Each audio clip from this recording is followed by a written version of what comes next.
Hello and welcome to the Stoner Story Witch podcast.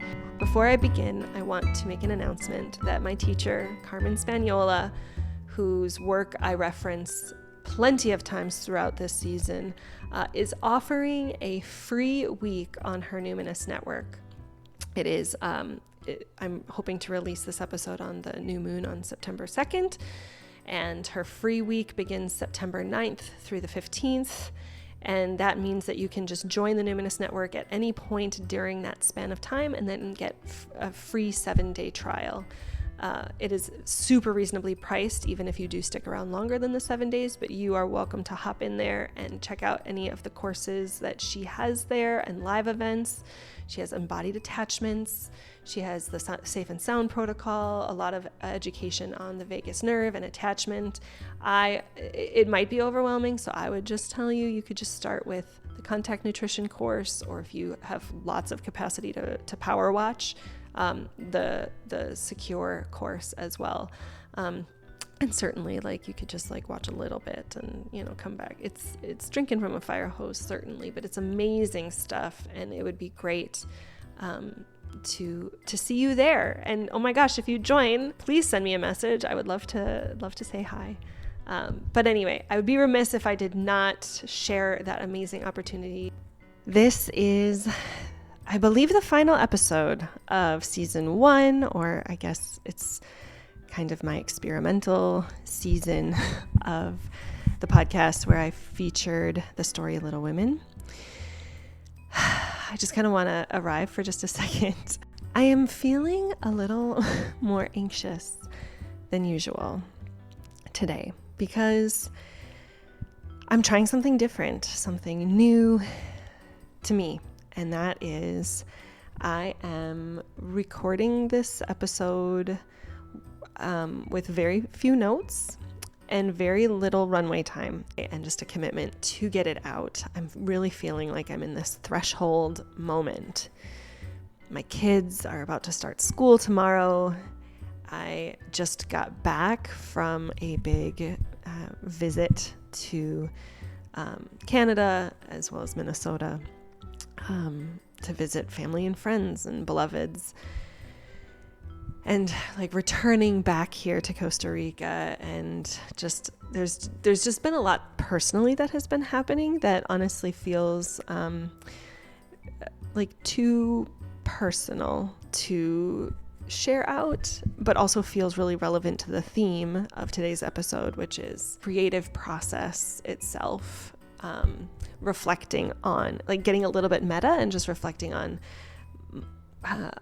kind of the impact that this podcast has on my life, or the significance, I guess, of this podcast on my life, and just the larger context. So this episode is not really about Little Women. I think episode 0 and this episode are kind of bookending this season for a reason.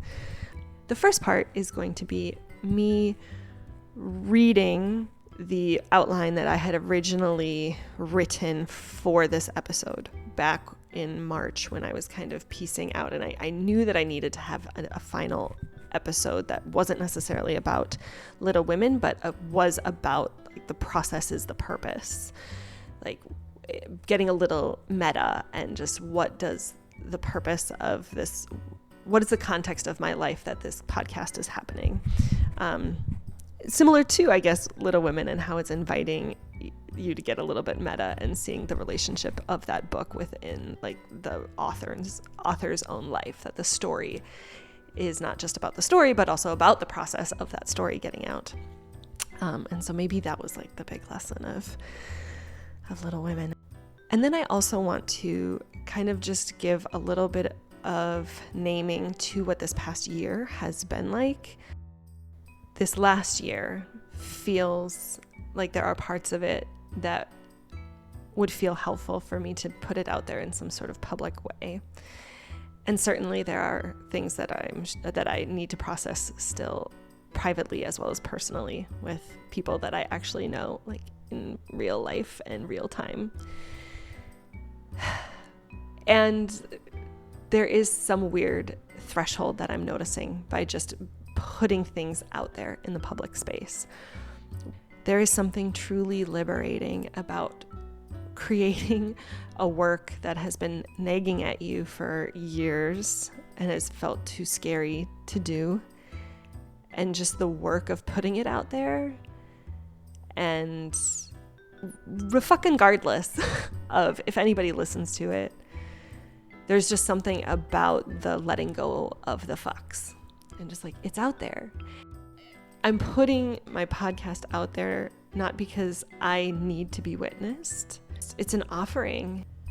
I am taking a facilitator training with Carmen, and I just keep coming back to being a place where people in my community can just come together for just deep witnessing. I also think that there is such juicy invitations into stories that I'm feeling a desire to create some sort of framework for diving into a dear story of your past. Whatever that means to you. It could be, like a family lore, like within your family, that there's just some big story that, about your great-grandfather or your, great-great-aunt or something. But it could also just be what's a story that has really thrilled you at any stage of your life, whether it was a favorite show or movie as a child, or a more recent movie as an adult. I have lots of doors, like lots of little thresholds, I guess I'm sitting at, and I know that I need to kind of step through this one.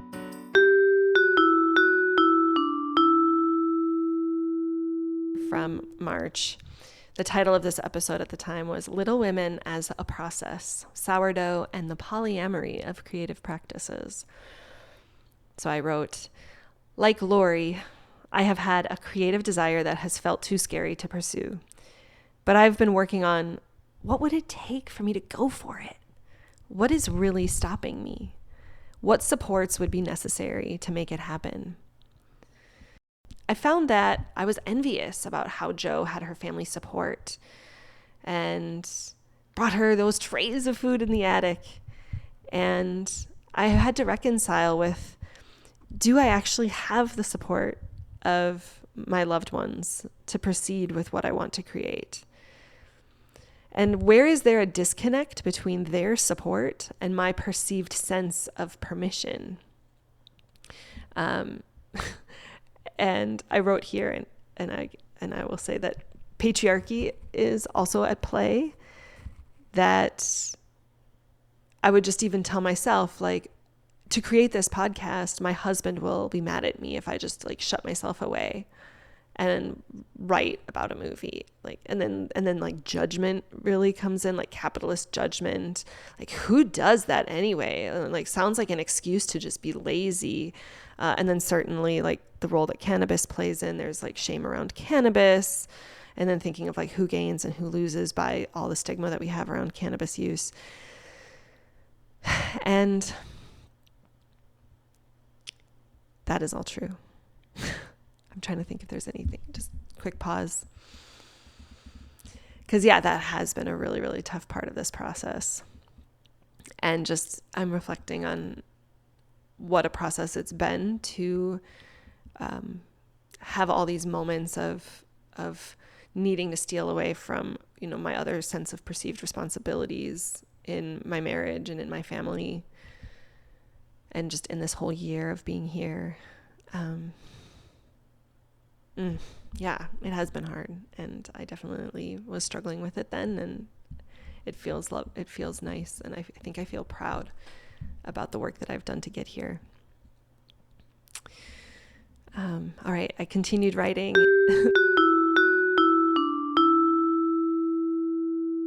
I don't think it is a coincidence that Orpheus comes to Eurydice as she's remembering a field of flowers. It's her plant medicine. And then I say here, Persephone helps people see the crack in the wall by intentional substance use. So my question is, how can I claim my relationship to cannabis as a liberatory one that I am proud of, and hold space for me to process and unlearn all the conditioning that has taught me to be ashamed of this part of me?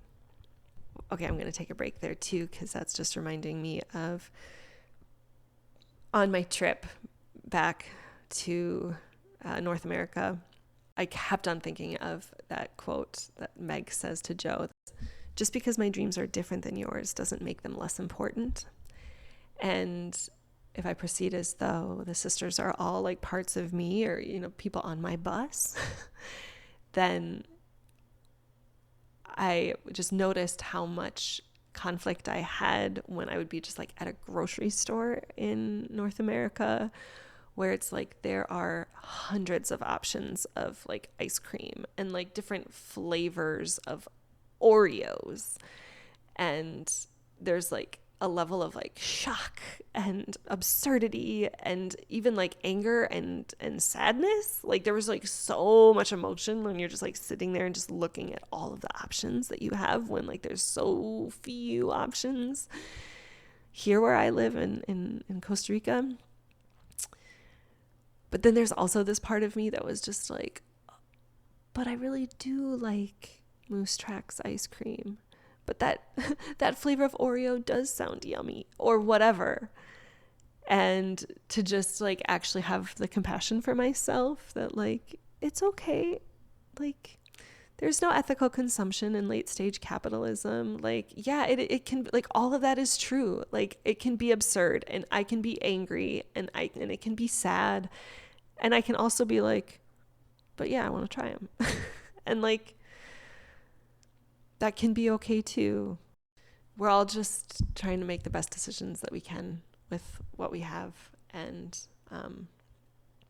I guess to remember that, like, I live in these systems. I am not these systems. And certainly I have certain control and power and privilege in these systems. But like, still at the end of the day, like, in the words of Carmen, I'm just a little mammal.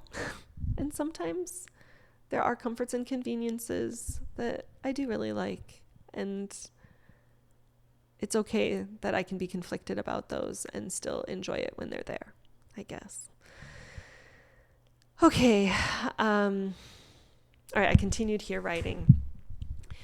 I really want to do a podcast series on Hadestown, but it is still too daunting. And quite frankly, I'm not sure that I'm ready for that. I want to practice embodying my creative self and to discover a creative process that will be the most supportive approach towards meeting the goal of a Hadestown podcast. But Little Women came to me and it felt more manageable, a good practice. Little Women is personal enough, but it's not so deeply significant. And it has enough themes of Hadestown to still feel like I'm on the right path. So it feels like it's a meaningful playground to explore the process and just practice hitting record and talking into a mic. That's true. And I feel like I have done that. Okay, so then I continue here. I write, I'm not a polyamorous expert. I have a few friends who are polyamorous, and I have reflected on how my engagement with Hadestown was beginning to feel like it was a projection of toxic monogamy, where I like have to commit to one work until it is done. I was exploring in this season how engaging with Little Women is not actually cheating on my relationship to Hadestown, but it has actually helped me deepen into it. It feels similar to like how I just have multiple people in my life to meet various needs of mine, right? One partner cannot meet all of my needs: emotional, mental, physical, spiritual, but nor can I meet all of his. And that to pretend that it is even possible is setting us up for disappointment and overwhelm, but that by taking intimacy risks in community and by developing deeper friendships outside of our relationship, it can actually resource us better for meeting the needs that we can meet in one another and meeting them maybe in more skillful ways. So I'm not cheating on Hadestown with Little Women. They've both helped me to love the other one more deeply and explore parts of myself in different ways than either of them could do on their own. Basically, toxic monogamy is like the sense of the hero's journey, that we all want to be this like hero, this hyper individualized story that capitalism likes to tell. And it's like, certainly we are the heroes in our own stories. You know, we're the only protagonist that we can actually control our actions. So if we engage with our lives, just like, what is the story of my life, and given who I am and where I am and the power I have, like, what do I want the protagonist of my story to do? But also like but just also acknowledging that everybody is in their own story. Everybody's doing the best that they can with what they have. And we can all be characters in each other's stories and have slightly different roles. And like, I don't have to be jealous that like a dear friend of mine also has another friend that they confide in. Like, I don't have to be everyone's best friend. So in friendships as well as romantic relationships, it's just how am I being nurtured by this relationship, and how is this relationship resourcing me in my other relationships to be a better version of me in all my other relationships. And so it just feels really cool that stories can be a really animistic practice ground for that. All right.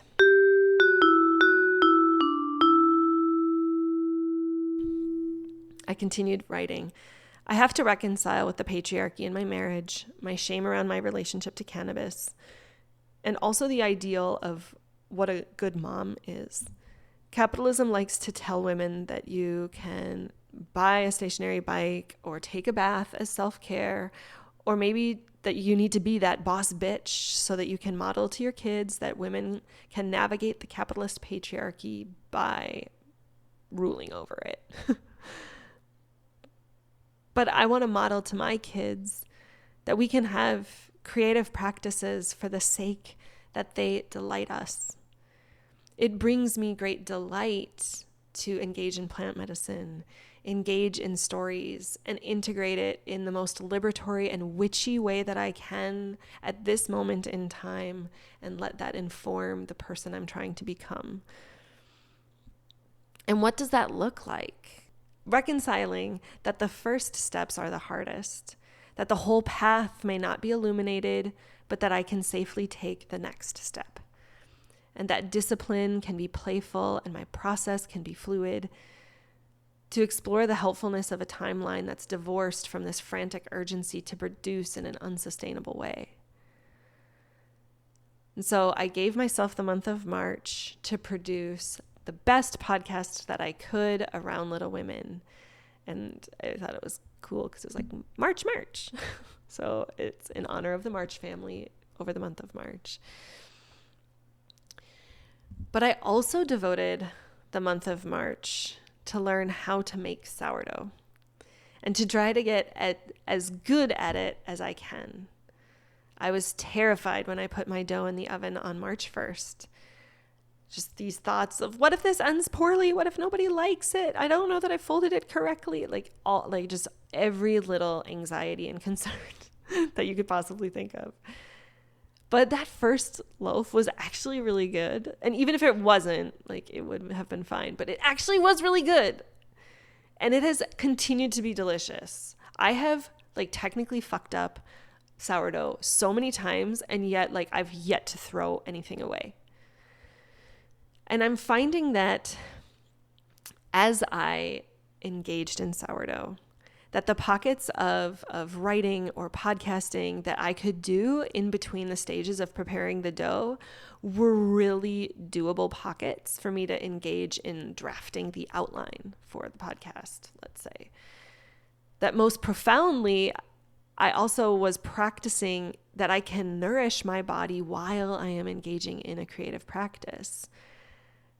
That I don't have to be a breadwinner by selling my podcast, because I can be a bread maker while creating my podcast. And all of this is just increasing this sense of competence and confidence for that inner languishing Lori, increasing my sense of security and safety for my inner Joe that sometimes just needs to disappear in the attic, but also doesn't want to starve. Oh my gosh, that's so true. It is, that's another thing that has felt really cool, is just reflecting on my relationship with sourdough, that it was this this daunting thing. as I mentioned in episode 0 with the sourdough poem that I shared, there is this power in engaging with something really short term and inviting it to be a metaphor. So, okay, sourdough, I'm going to commit to making you for a month. Every other day I'll be making dough. Like every day I'm making bread. So I'm either making dough or I'm putting it in the oven. So it was kind of an every other day I was making dough. But every day I was touching raw sourdough. And it's like, okay, I'm going to touch you every day. I'm going to make you. And by the end of the month, I'll probably feel less scared. It will probably feel more easy. And like by the end of the month, I was making it even more frequently. I was making dough every day. I was baking 2 loaves of bread every morning because I had another family living with us. So we were able to we were eating it pretty intensely there towards the end of March.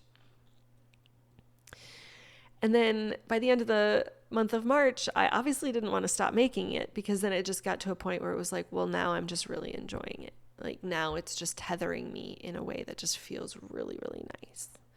Creating a shared rhythm with myself, this relationship to this sourdough, like another organism. It's not a plant medicine. It's a fungus. I guess a series of microbes. Maybe it is bacteria and yeasts, and it's felt really lovely reflecting on how important sourdough became to me, something that I was so scared of. And when the family that was living with us ended up moving away, I still wanted to make all this sourdough. I was making all this sourdough, and then it was just like, well, I know I don't want to sell it. I could sell it, certainly. But then I just started just thinking to myself, what if I just offered it to my neighbors and just invited them, like, hey, if I'm feeding you bread, I love baking and I'm not a big fan of cooking. So like, if I offer you some bread, maybe would you like just make me some food? I have several neighbors that I'm trading loaves of sourdough with, and then occasionally I get back some other food, whether it be like a baked spaghetti or a frittata, or another neighbor makes really yummy salad dressing. It is like the only salad dressing that my kids will like tolerate like eating a salad with. And so it's like, I don't have to make salad dressing. I don't have to be tracking those ingredients. That feels cool. Another neighbor, like I give them sourdough and then I get to like sit in their ice bath and like do strength training exercises with, because she's a personal trainer. So we trade sourdough for that. And that was happening as well in, I guess that was May and June of last year. I was really getting into swapping my sourdough with my community and just trying to lean into, rather than like a transactional 1 loaf of sourdough is $5 or 1 loaf of sourdough for a meal. It's just, I have excess to offer, and just when you think of me, you can give me something too. I like food, but if you've got other ideas, make me an offer. And I just go with it, and it's been really fun. And I truly believe that sourdough enabled me to ask my community on social media if we could borrow their car. I said, hey, all my Minnesota friends, like if anybody has like an extra car, or I have a lot of teacher friends where maybe like, you need 2 cars during the school year, but then in the summer you don't need a car, or you only need 1 car, or if you are a family that has 2 or something. I just was like, I'll just ask it, because car rentals and those corporations, like if I can keep my money out of there and I can just instead like depend on my community, like addressing that wealth wound of just, well, if I have enough money, then I don't need people is like so fucking backwards. I want to need people.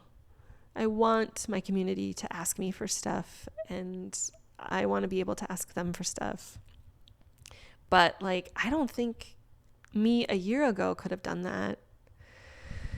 I know I couldn't have even asked. And then not only did I ask, but I had several friends offer, and it worked out. Like we were able to borrow a car, and I offered them money on Venmo, and we'll be donating to Indigenous groups in on both the Mississauga lands as well as the Dakota lands, the places where we were staying.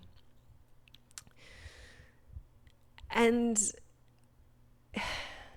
that felt really powerful too, of just making little steps to do something that feels really hard and scary, but it's depending on my community more. And this podcast has been a really great unfolding of that. And the awareness that I have of the sourdough that was kind of supporting was meant to be a metaphor of this podcast. And I don't know what that might look like in future. It feels like hubris to kind of be like, and this is the book end of this season, because it just is still unfolding. Like, I don't really think it's like held in time. So this is just like a check-in, a little process check-in.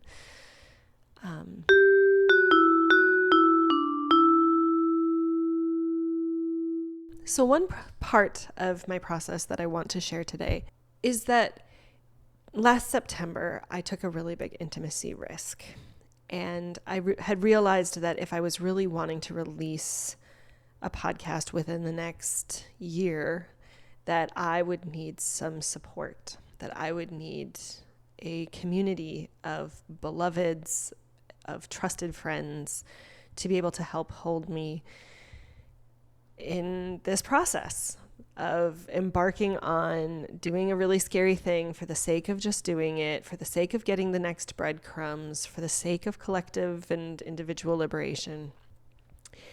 And it was kind of a series of downloads that I was trying to think of, what's my next step for the podcast? What's my next step for the podcast? And all I could think of was, I need to email these people in my life and ask them to be a part of something to help support me. And so I am feeling called to share that email or the content, some content of that here, and perhaps reflecting on it, because I'm coming up on a year from when I wrote this email, and that was a very private and personal thing. And there just feels like there's probably some breadcrumbs here, and now feels like, it's a full circle. I'm coming back around to the beginning. It's this spiral in honor of the next full moon in Aries, which is going to be, I believe, October 17th this year. Last year it was the end of September, and we got a couple eclipses coming up. So just in anticipation of that moment, I'm just wanting to offer it out. And then just kind of see what the next month or so brings. Anyway, without any further ado, this email is a culmination of years of thoughts that I'm trying as best as I can to be concise, but it is a deeply meaningful allotness that just having the possibility of your eyeballs skimming my words feels deeply supportive. I've been writing this email for weeks and have wanted to, come hell or high water, ready or not, and perfectionism tells me that nothing I do is ever ready, and my caps lock key keeps freaking out, which is a bonus practice. I love you, and I am inviting you to join me virtually for some deep community, as I have grappled with what it is to have resources to live well and heal in imperialist, white supremacist, capitalist patriarchy. I have uncovered some shameful and or paradoxical identities of mine. Wounded daughter, healing mother, a Christian-rooted mystic witch, collapse-aware millionaire. These most likely aren't too much of a shock for many of you, as I've probably shared them with you before or over the course of the last few years. And after starting to come to terms with who I am and the identities that I hold on a damaged and dying planet, I'm feeling a call to share some work with the world. I see a podcast. It feels shameful and indulgent to proceed with this, so I have mostly hidden it, or whispered the wish onto the wind, only to scream out all the reasons why it is too hard, nobody cares, other people would do it better, etc. But a story where the protagonists continue to ignore the call would be a shitty and boring story to read. So damn it, I'm going for it. The idea of embarking on this feels scary, though. The world, as depicted via the internet, is rarely a kind place. So before I poke my head out into the public sphere with my finished works as my offering to collective liberation, I deeply yearn for a more personal and compassionate community of women and witches to witness me in the process, to help create some sacred space for me to share out that which feels too vulnerable to share publicly, but which is beginning to feel impossible to keep private. I also wonder if perhaps the juiciest thing I can possibly create is a compassionate and liberatory community of people who will hold sacred space for people to share their offerings, to witness each other, to collectively midwife what is calling us to be created. It isn't lost on me, though, that to create and facilitate this group is also work that I feel deeply called to offer. I don't only want you to be my community of care, I want to be a part of yours. I don't only want to give you my stories, I want to hold yours too. I don't only want you to see me, I want to see you also. So the following email is a manifesto of sorts, some gratitude and an invitation. I know it is long, and truly no pressure to read it now or ever. And while I of course would love a response, you are under no obligations there either. This email is a practice for me of making a bid for attention, for connection and community, and being able to cope with whatever your response or lack thereof might be. It's good to practice here before going public, huh? So here goes.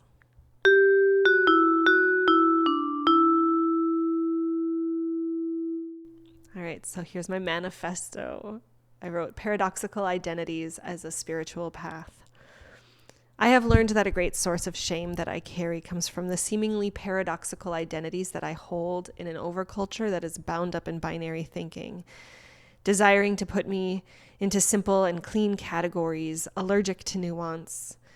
Therefore, spending time reflecting on my paradoxical identities has allowed me to invite the possibility of integrating parts of myself I thought I had to abandon. A science teacher who loves astrology, a wounded daughter striving to be a healing mother, a DARE essay winner who loves plant medicine, a formerly evangelical Christian and current witch who doesn't want to culturally appropriate spiritual practices, but whose ancestors gave up their communion with the divine in order to assimilate into whiteness. The more I entertain the paradoxes, the more I see myself, the more I see the path that my spirit is on this earth, in this moment, and in this body. And as you know, I have moved to Costa Rica. And because you are a close friend, you also probably know that I grapple daily with what it means to live well amidst collapse, working through the shame of what it means to have easy access to healing resources in such an unequal and harm-filled world, and choosing to hear the whispers of hope through the cacophony of cynicism. To sum all that up, I will share my most shameful paradoxical identity of collapse-aware millionaire, a download that came to me almost a year and a half ago, grappling with what it is to have access to more than enough resources while conditioned in capitalism that there is no such thing as enough, more is better, how my ancestors traded in our humanity for perceived security, never learning how to actually feel, avoiding discomfort and grief, therefore unable to feel satiation, ease, and joy, or even know what it is that I want outside of what I am told is worthy of wanting. So the questions are, how am I imprisoned by capitalism when for all intents and purposes I have won? How am I imprisoned by racism when my racial identity carries the most racial privilege? Accepting that our default programming is an internalization of imperialism, white supremacy, capitalism, patriarchy, and that while we are all imprisoned by these systems, to very different degrees, of course, but it is still captivity across the board, how can we practice liberation. So I not only hold the tension of these identities, I explore the questions that those identities invite me to ask. As a white-bodied settler in Minnesota or Costa Rica, quite frankly, how do I be here in a good way?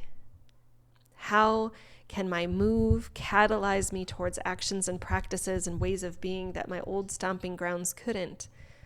What is it that I am working towards and reaching for? How can I increase my feelings of satiation while decreasing the extraction and exploitation of land, resources, and people? What would it take for me to divest more freely? And spoiler alert, it's community. It's you. All right, so now I have the power of story. I have been grappling with these themes for over 2 years. I have found resonance in stories. In particular, the stories where the rich guy, it's pretty much always a guy, yeah, realizes that the richness of life is held outside of a bank account or professional identity.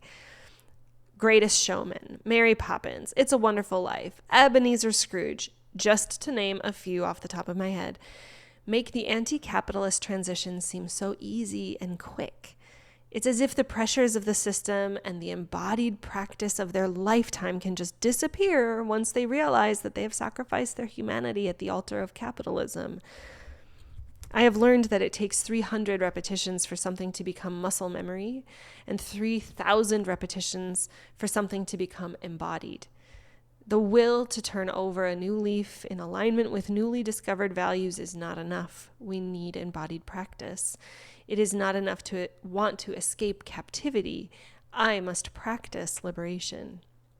So then, when I allow myself to just be, I find myself in moments of spaciousness, realizing that the most meaningful way that I spend my time right now is really through unpacking the lessons of liberation and spirituality through the context of stories and archetypes.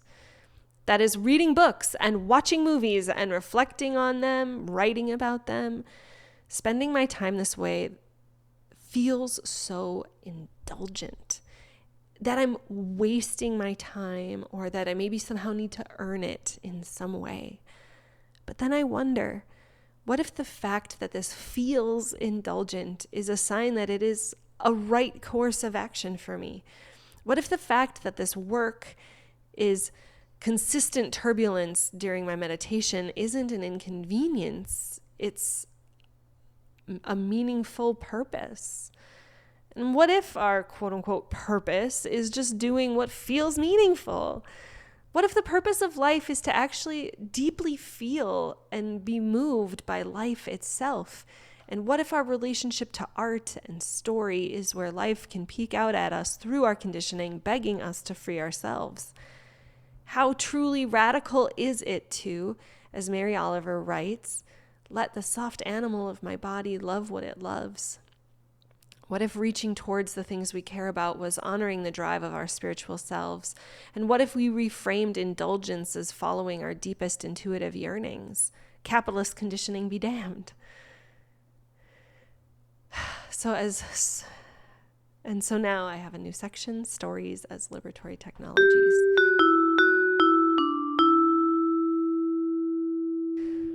As a highly sensitive person who likes to go deep, what if my depth and sensitivity were not inconveniences, but rather gifts? What if I can change my world by allowing the art that moves me to move me profoundly as an offering? By lingering in the 1 teaspoon more moment of a song that has been running in my head since 2005, or the musical that I've been obsessed with for 5 years, being enchanted by children's media, I am bit by bit unlearning my conditioned tendencies in capitalism and how stories can provide maps to navigate our liberation journeys. And if you hovered over any of the links, you'll see many, but not all, drafts of me unpacking imperialist, white supremacist, capitalist patriarchy, in addition to attachment through accessible mainstream children's shows and movies. I think there's like Turning Red. Side note, there's, I think, a link to writing on Turning Red and Encanto and Frozen 1 and Hadestown. So I just it was a little overwhelming perhaps, but it felt meaningful to share. That's aside. This is what the soft animal of my body loves to do. And another download I keep getting is Stoner Disney Witch, or a playful and flexible answer to some questions that I hadn't yet asked myself. I am learning that there is power in those questions, which as far as I can tell are, how do I connect with my intuitive self, or commune with my wildness? What stories, archetypes, or characters have I resonated with through my life?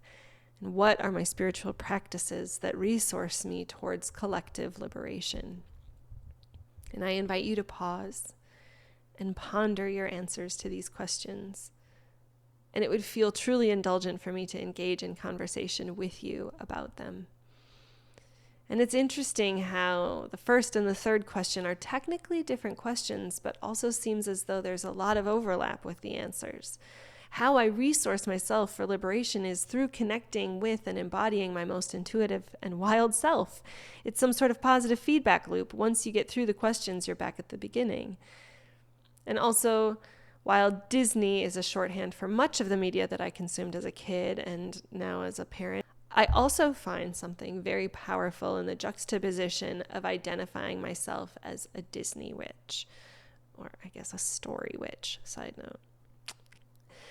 Because my positionality in imperialist, white supremacist, capitalist patriarchy does position me as a villain in someone's story, I can also question the larger context. Why do witches have such a bad rap after all? And let's take the Little Mermaid as an example. But before I get ahead of myself, the only rule when I analyze stories, and a very helpful rule in life, is that I don't villainize people.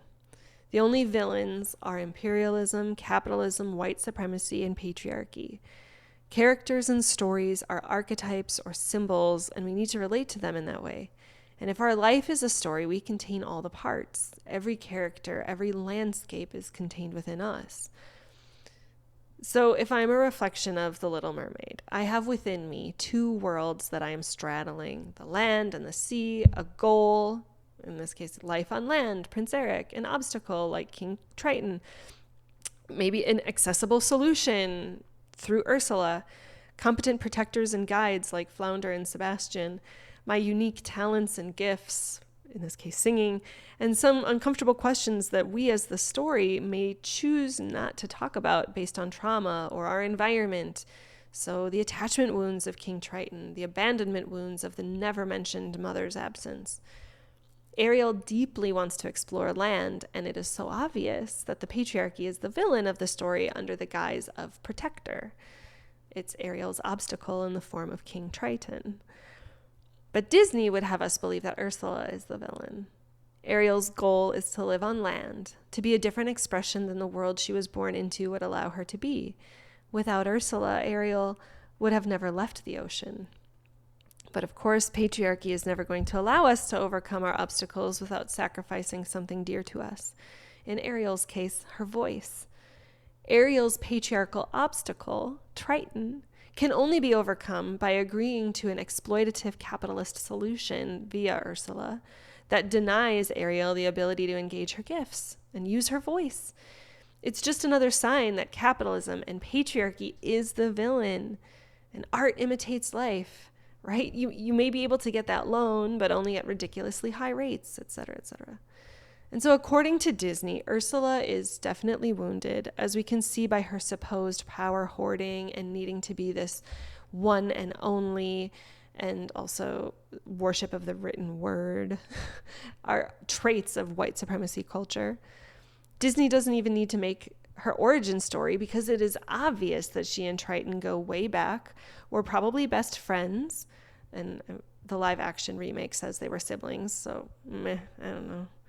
But he then betrayed her so he could be king. It's patriarchy, and it's another digression. Ursula wants revenge with King Triton and to take down the patriarchy, but she hasn't done her shadow work. She is using the same tools of the patriarchy, exploiting Ariel to get to Triton. And we know that the master's tools will never dismantle the master's house. But to me, while Ursula is definitely hurting, Ursula is still heroic because she did give Ariel legs. She made it possible for Ariel's soft animal of her body to change from the one that she was born into. I liken it to doctors performing gender-affirming care to their patients, and in that way, we could all be more like Ursula. Ursula could quickly be viewed as Ariel's godmother if she just challenged herself to see how she perpetuates the very harm that hurt her and work to do less of that harm. But that work, like all work, needs a compassionate community, and Ursula is outcast. The imperialist, white supremacist, capitalist, patriarchal overculture benefits when witches are outcast. And villains are only produced in oppressive systems. If we can change the oppressive system, the villains will disappear. While we can have moments of individual healing in oppressive systems, we will keep getting sick as we revert to our default programming. So we can spend our whole lifetime in a state of constant healing when we live in a sick and oppressive system. So perhaps it is not enough to simply heal from our wounding. We must also practice liberation, a collective imagining of the world that we would prefer outside of imperialist, white supremacist, capitalist, patriarchal contexts. All of this to say, those parts of us, even the parts of us that might be puppets for patriarchal ways of being, conditioned by capitalism, peering out of the lens of imperialism, and carrying the tainted histories of white supremacy, we are not the villains. But like Ursula, those parts of us are hurting, and they can heal, and they can find community. And healing those parts of us and the parts of our world that carry and perpetuate the limited imaginations of colonialism is what liberation is all about. So what is the point of me navel-gazing at my paradoxical identities and writing about children's media? How do we move towards liberation? I don't pretend to have all the answers, but I do know it is through community, through following our intuitive yearnings and our wild urges. I feel like there is another question in the Stoner Story Witch sequence, but it feels more elusive, like it isn't a part of the sequence at all, and it is about creativity. I believe everyone is creative. We are constantly creating our relationships, our homes, our families, our worldviews, our personas, our habits, and our spiritual practices, regardless of whether we ever hold a paintbrush, put pen to paper, or strum a guitar. We are creating the world future generations will inherit, and that is a massive undertaking. The small choices we make today matter in ways that we are not conditioned to see or value in imperialist, white supremacist, capitalist patriarchy. By exploring my paradoxical identities in safe enough spaces, I am creating the conditions to become a wise elder, actively creating myself. As you have seen, a strong urge to talk and write about children's media, there is some work that I am feeling called to create and uncover, and it feels exciting and terrifying and overwhelming. I also feel lonely, but I know I am not alone because I also see you. You have played a huge part in my self-creation, those safe enough spaces, giving me security and confidence to even be writing this email to begin with. You have created softness in an overculture that demands that we be hard. You have kindled vulnerability in an overculture that values that we be tough. And we have fostered our community in an overculture that tries to keep us isolated. And you have danced with me among the paradox.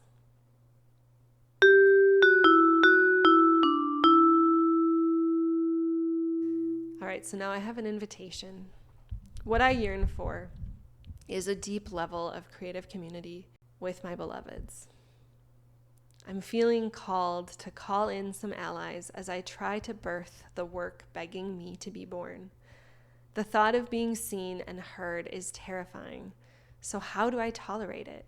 Practice, community, practicing in community, practicing community. And before I share myself publicly, I want to get my 3,000 repetitions in with a personal community of my beloveds and my fellow creatives. I want you by my side. I want to be flexible with my ask right now. But I do know that I am being guided by the moon. I received the idea and vision of this community during a new moon, and last week I promised myself to send it on the next full moon, 6 weeks later.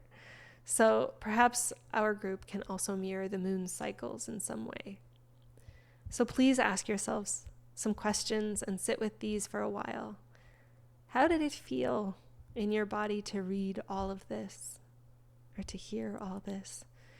How do you feel about being involved in some community of fellow creative folks? Are you able to tolerate this community of seeing others and also being seen? What would you feel comfortable saying yes to? Does any of my yearning resonate in you? What type of community would feel so compelling to you to join that you would feel you might wither away if you had to say no? And it is extreme, I know, but I think it could get us good data. I am going to keep pondering these questions, but right now my invitation is just, will you join me in co-creating a creativity coven where we can see and support one another as we explore who we are, practice community, embody liberation, and create the world that we want to live in? Much love, Kristyn.